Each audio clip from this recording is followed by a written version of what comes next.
Nandito tayo ngayon sa Bagong Ilog, Pasig City, kung saan gagawa kami ng office with a total floor area of 768 square meters using a prefab container unit.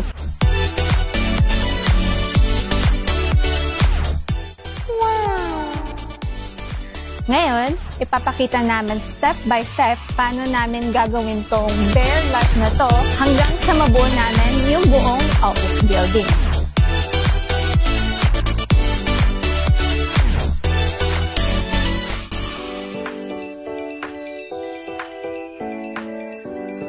Ipapakita namin sa inyo yung lot area kung saan namin gagawin yung office building and yung mga materials na gagamitin namin to construct the office. Dumating na yung mga materials namin na gagamitin for construction. Una is the pedestals. Yung pedestals po yan po yung pagpapatungan ng prefab. And sa pedestals, nagamit kami ng rubber mats. Yan po yung para magiging connector na concrete and the pedestal.